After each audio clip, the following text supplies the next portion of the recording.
I was always a quiet child. I preferred playing alone outside instead of being around people.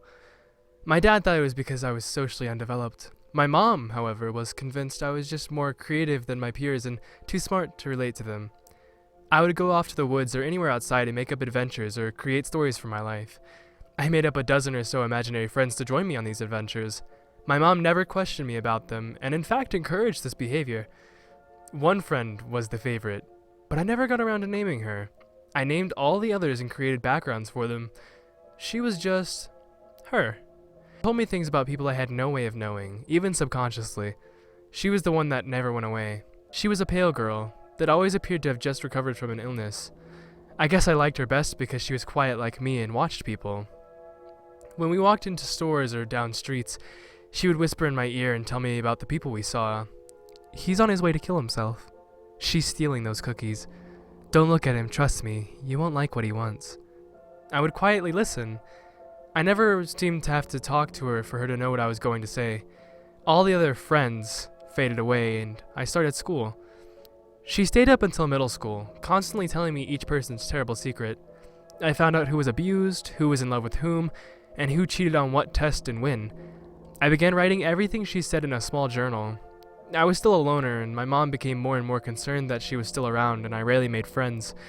If I began to grow close to anyone, she would tell me more and more about him or her until I couldn't stand the person.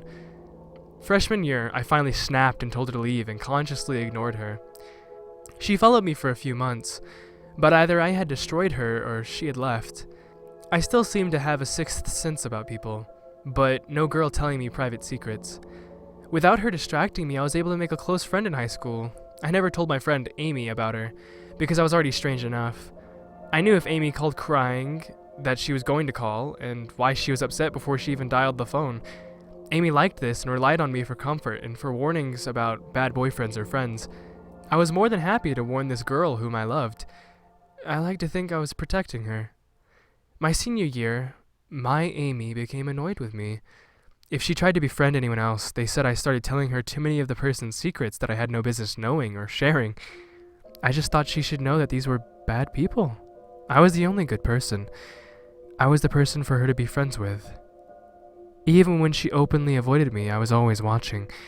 I slipped her notes about a guy she had a crush on being an abuser or that her new friend was pregnant.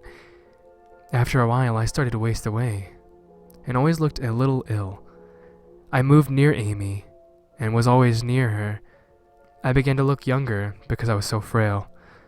Years later, I met a young girl in the woods outside Amy's house. She said she had no friends and liked being alone. Me too, I said. And tell your mom her new boyfriend is cheating on her.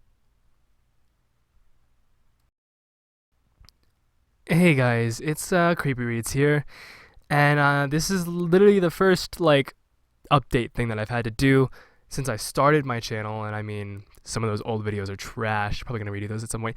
This is not at all to do with my old videos. I don't know why I started with that. Basically, I just wanted to tell you guys why it is that my video production has drastically slowed down. It used to be one 4 a week, 5 a week, and now it's yo, I haven't seen a video in 4 weeks. What's going on with you, man? Well, basically, the problem is that I've recently started back up school, and I'm getting loaded with work because my teachers are crazy. Love them to death. Some of them, not all of them, but I need to start focusing on that kind of thing, you know. But I mean, I definitely still plan to keep coming out with videos because I really enjoy doing this and I love the support that I've been getting. I mean, 10 subscribers with only 15 videos, that's crazy. That is crazy, and I am super excited with how things are going. I'm glad you guys enjoy my content, things like that, and I just thank you so much for your support. But again, with school starting up and all of that, I have to basically start, prioritizing that, unfortunately. But I will definitely make more of an increased effort in putting up videos because, I mean, I love doing this and I just want to keep doing it. And I love that you guys are enjoying my videos, things like that, watching it, that kind of stuff. But I am doing my best, and I will continue to do my best in getting videos up and And yeah, thank you guys so much for your support, and I'll catch you guys in the next video. Bye.